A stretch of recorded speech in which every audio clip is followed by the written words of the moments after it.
మీరు మీకు అవేర్నెస్ ఉందో లేదో ఆఫ్ కెమెరా ఆన్ కెమెరా మీరు జైన్ సమాజ్ వాళ్ళు, జైనిజం వాళ్ళు మూడో బిడ్డల కంటే రికార్డ్స్ వాళ్ళు అనౌన్స్ చేసింది డబ్బులు, హాస్పిటల్ ఖర్చులు, వాళ్ళ స్కూల్ ఖర్చులు, వాళ్ళ పెళ్లి ఖర్చులు వాళ్ళు ఇస్తారు. నమ్ముతారా? అంటే కడుపులో మొదలైనంత వరకే ఫాదర్ మదర్ రెస్పాన్సిబిలిటీ అంట. మళ్ళీ దానికి మెడికల్ ఖర్చు నుంచి, బిడ్డ పుట్టిన దగ్గర నుంచి, స్కూలింగ్ దగ్గర నుంచి, వాళ్ళకి ఎవ్రీ మంత్ సబ్సిడీ ప్లస్ వాళ్ళ మెయింటెనెన్స్ కి పిల్లల థర్డ్ ప్లస్ పెళ్లి వరకు, ఈవెన్ పెళ్లి కూడా వాళ్ళు ఇస్తారట. జైన్స్ అసోసియేషన్ బెంగళూరు అనౌన్స్ చేస్తుంటే నేను లైవ్ చూసాను. బట్ రిలేటివ్ గా హిందూయిజం అన్నది అట్లా డ్రాప్ అవుతున్నది. 15 రోజులు పెళ్లిపోయా, 7 రోజులు పెళ్లిపోయి, 9 రోజులు పెళ్లిపోయా, 7 రోజులు పెళ్లిపోయా, 3 రోజులు పెళ్లిపోయా, 1 రోజు పెళ్లిపోయా, హాఫ్ డే. ఇవాళ అది కూడా కాదుగా. ఇంకోటి వచ్చింది కదా, ఇంకోటి పెళ్లి కూడా కాకుండా రిలేషన్షిప్, దానికి వచ్చేసాం. అవును, సరిగ్గా తీసుకుంటే మిగతా వాళ్ళని బాగానే ఉన్నారు, మనమే ఇలాగ దిగిపోయాం. ఏమైపోతుంది రేపు? అదేలేండి. ఎక్కడుంటావు? రిలేషన్స్ ఎందుకు తెలుస్తాయి? ఎవరేంటో ఎలా ఐడెంటిఫై చేసుకుంటారు? Exactly, you are more into deeper into thought about this. Really future మనకు చెప్పాలి కదా జనానికి. అంతకుముందు అయితే బాగుండేది ఆప్షన్ లాగా మా ఫ్యామిలీ ట్రీస్ అని. ఇవాళ ఎవరెక్కడ ఏం తప్పు చేస్తున్నాడు, ఎవరెవరు పిల్లలు పుట్టుతున్నారు, ఎవరెక్కడ జరుగుతుంది అసలు అర్థం కావట్లేదు. రిలేషన్షిప్ అర్థం కావట్లేదు, ఎవరికి అర్థం కావట్లేదు. కొన్ని వింటుంటే బుర్ర వేడికిపోతున్నాయి. అవును, బేజారుగా ఉంటుంది. చాలా జరిగే విషయాలు అవును, చాలా అలార్మింగ్ గా ఉంటాయి డెవలప్మెంట్స్ అన్ని చూస్తుంటే. అసలు ఏంటో ఆశ్చర్యంగా ఉన్నాయి. దీనిలో ఫ్యూచర్ ఏమవుతాయి? పిల్లలు ఏమవుతారు, వాళ్ళ పిల్లలు ఏమవుతారు, వీళ్ళకి ఏం తెలియకపోతే వాళ్ళు ఏం చెప్తారు, వాళ్ళని ఎడ్యుకేట్ చేస్తారు. నెక్స్ట్ జనరేషన్, ఆ నెక్స్ట్ జనరేషన్ ఎడ్యుకేట్ చేస్తుంది. ఇలా 3 తరాలు అంటే 60 మొత్తం మారిపోతుంది సినారియో. అవునండి, ఎగ్జాక్ట్లీ. ఏంటంటే అయిపోతుంది, పిచ్చి పిచ్చిగా అయిపోతుంది. సో మీ నమ్మిక అక్కడ కూటమి, ఏపీలో కూటమి అధికారాన్ని మీరు చెప్పేది ఆల్మోస్ట్ ఆ పాయింట్కే డైరెక్ట్ అవుతుంది. కూటమే పవర్ లోకి వస్తుంది అన్నది మీ తాలూకు అంచనా. ఒక్క ఓటు చాలుగా కలవడానికి. దట్స్ ఆల్వేస్ 88, 89 వస్తే చాలుగా ఫామ్ చేయడానికి. అంతే, మ్యాజిక్ ఫిగర్. అంతే సింపుల్. 88 వస్తే అయిపోయి 175కి. అవును, మ్యాజిక్ ఫిగర్ అంతే. 150, 170 అవసరం లేదు. Only one seat makes the difference. One vote makes the difference. One here, one minus for them. అంతే. మనకు ఒక ఓటు ప్లస్ అయిందంటే ఒక ఓటు మైనస్ అయినట్టే కదా. అక్కడ మైనస్ అవుతే ప్లస్ అవుతుంది. Simple logic. ఎగ్జాక్ట్లీ. ఆ మ్యాథమెటిక్స్ లో చూస్తే మీరు చెప్పినట్టు డివైడ్ అండ్ రూల్ జరిగింది లాస్ట్ టైము. కారణాలు వాళ్ళతో పక్కన పెడితే ఈసారి ఆ డివైడ్ అవ్వకుండా అదే అయ్యారు, ఓటు చేయకుండా. దట్ ఆ యాంగిల్లో ఐ థింక్ ఫస్ట్ గెలుపు గోస్ టు మన కూటమి, పవన్ కళ్యాణ్ గారు.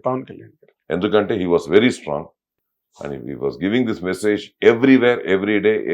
ఎక్కడ మాట్లాడినా ముగ్గురు కలవాలి, ఈసారి తప్పు జరగకూడదు అన్నది ఆయన. మీరు విని ఉంటే ఎప్పటి నుంచో చెప్పుకుంటూ వచ్చారు. అది జరుగుతుందో జరగదని కూడా అనుకున్నాం పక్కనున్న చాలా మంది. అవును, కాబట్టి ఆయన చూపించాడు కాబట్టి ఫస్ట్ సక్సెస్ అక్కడే పడిపోయింది. జరగదు అనుకున్న వాళ్ళు అదే జరిగింది. ఇది జరగకూడదు అని విన్నాను అటువైపు నేను. వాళ్ళు ఎంతసేపు గెలుతూనే ఉన్నారు. అవును, సోలో గారండి, మీరు సోలో గారండి, మీరు ఎందుకంటే వాళ్ళకి తెలుసు అడ్వాంటేజ్.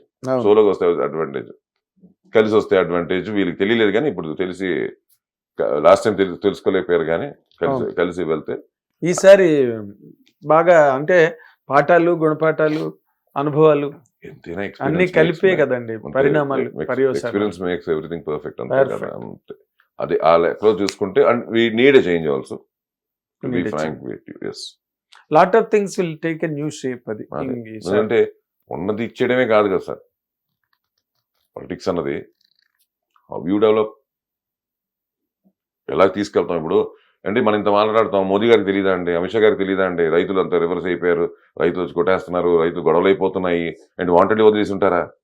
ఒకసారి ఆలోచించండి. అంత వాంటెడ్లీగా వదిలేసి మనుషులైన వాళ్ళిద్దరు అసలు ఒకరికి మోదీ గారి గురించి మాట్లాడుకుందాం, పర్లేదు కొట్టుకుని చావని అని వదిలేసే రకం ఆయన కాదు. అక్కడ ఎన్ని ప్రాబ్లమ్స్ ఉంటే దాన్ని కూడా వాళ్ళని ఎత్తి మీద వేసుకున్నారు.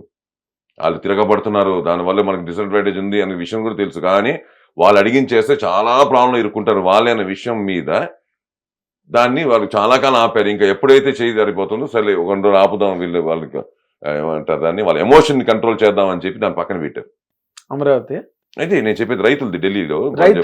ఓకే ఓకే ఇప్పుడు అన్ని గొడవలు ఎంత గొడవలు అయిపోయింది, ఇలా లోపల దూరిపోయి ఎంత దగ్గర 2 ఏళ్ళు నేషనల్ వైడ్ అటెన్షన్ గ్రాప్ చేసింది కదా. ఇది చాలా రాంగ్ అండి. ఇది అమరావతిది. అసలు వాళ్ళు ఇంకా అక్కడ కూర్చోడం ఏంటండి బాబు, ఎన్నేళ్ళ నుంచి కూర్చుంటున్నారు, 5 ఏళ్ళ నుంచి కూర్చుంటున్నారు అక్కడ. ఇది రాంగే, ఇది రాంగ్, అది కాదు. అక్కడ డిమాండ్ మోదీ గారు వదిలేశారు అంటే వాళ్ళు కూర్చున్న పర్లేదని.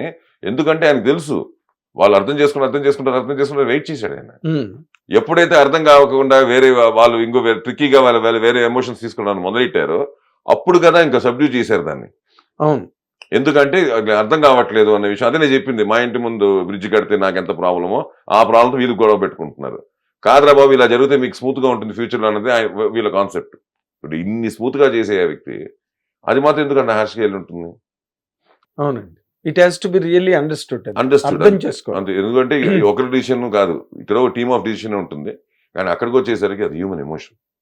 Every individual has is emotion. ఒక 10 మందిలో 9 మంది ఒప్పుకుని ఒకడు ఒప్పుకోకపోతే 9 మంది మళ్ళీ వెనక్కి వచ్చేస్తారు. ఇదంటారా, ఇది మనం చూస్తూనే ఉన్నాం. ఇది ఏది కరెక్టే కాదంట నేను. అది ఎప్పుడో ఒక ఇనిషియల్ గా ఎవరు గవర్నమెంట్ ఫామ్ చేసినా ఒక 6 నెలల్లో డిసైడ్ అయిపోయి ఈ పార్టీకి అయిపోవాల్సిన క్యాపిటల్ అయిపోవాల్సిన ప్రక్రియలో ఇంకా మనం కాదు అని కోర్టుల్లో స్టేలు ఇచ్చి దాని మీద మళ్ళీ అమరావతి క్యాపిటల్ అయిపోవాల్సింది కదా. అయిపోయింది, జరిగిపోవాలి. కోర్టు లేదు ఇక్కడే అన్నా కూడా వీళ్ళు ఎక్స్టెండ్ చేసుకుంటున్నారే, అదే అర్థం కాలేదు నాకు. ఎగ్జాక్ట్లీ, వీ షుడ్ సీ దాని ఎలా ఉంటుందో దాని ఆన్సర్. లక్కీగా మనది ఎన్డీఏ వచ్చేస్తే దాని కూడా ఇమ్మీడియట్ గా దానికి ఒక ఫుల్ స్టాప్ పడిపోతుంది. వెంటనే దానికి ముగింపు వచ్చేస్తుంది, రావాలి. లేకపోతే వీళ్ళు కూడా తప్పైపోతుంది. అవును, కూటమి కూడా తప్పైపోతుంది. ఒకవేళ రేపు వచ్చి వాళ్ళు కూడా చేయకపోతే ఇమ్మీడియట్ గా వాళ్ళు వస్తే ఇమీడియట్ గా అదే కదా చేసేయాలి. ఎందుకంటే చాలా ముఖ్యం అండి, అమరావతి రాజధాని అన్నదే కదా వాళ్ళ తాలూకు చాలా ఇంపార్టెంట్ కదా, ప్రధానమైన పిలుపు కదా, మన బేస్ కదా అది. అన్ని రెడీ అయిపోయి ఆ టైంలో మరి somehow they last the grip on the water. It happens అంతే. ఇంకా దాంట్లో సాధకబాధకాలు ఉంటాయి, డెఫినెట్ గా అది ఉంటాయి. అది వాళ్ళు ప్రిపేర్ చేసుకోవాల్సిందే, అంతేగాని వన్ సైడెడ్ గా ఎప్పుడు ఉండదు కదా. దాంట్లో ఉంటాయి, దానికి ఏదో ప్రాబ్లమ్స్ ఉంటాయి. ఆ ప్రాబ్లమ్స్ వచ్చిన వాళ్ళు చాలా చేసుకుని ఇమ్మీడియట్ గా చేసి ఓ బేస్ వేసేసి ఈ పాటికి మొత్తం డెవలప్ అయిపోతుంది. టైంలో మనం ఇంకా లేదు, ఎక్కడికి వెళ్ళాలో తెలియదు, ఎక్కడైనా బ్రేక్ పడిపోయి అక్కడ ఆగిపోయింది అంతా కూడా. ఎనీహౌ మీ అనాలిసిస్ మాత్రం ఏపీ ఎలక్షన్స్ కి సంబంధించినంత వరకు మీరు బీజేపీ సింపథైజర్ గా లేదా క్రియాశీలక కార్యకర్తగా ఏదనుకున్నా పర్వాలేదు, మీ తాలూకా ఆలోచన కానీ అంచనాలు కానీ చాలా బాగున్నాయండి. And more importantly Pawan Kalyan గారి గురించి మీరు ఇచ్చిన అనాలిసిస్ మాత్రం వెరీ వెరీ పర్ఫెక్ట్, చాలా బాగా చెప్పారు. అండ్ ఆయన అభిమానులే కాదు, నిజంగా ఆయన ద్వారా రాజ్యం మారి రాజ్యాంగం మారి ఏపీకి మంచి రోజులు వస్తాయని నమ్మే వాళ్ళందరికీ కూడా మీరు చెప్పిన మాటలు బాగా నచ్చుతాయి, మెచ్చుకుంటారు.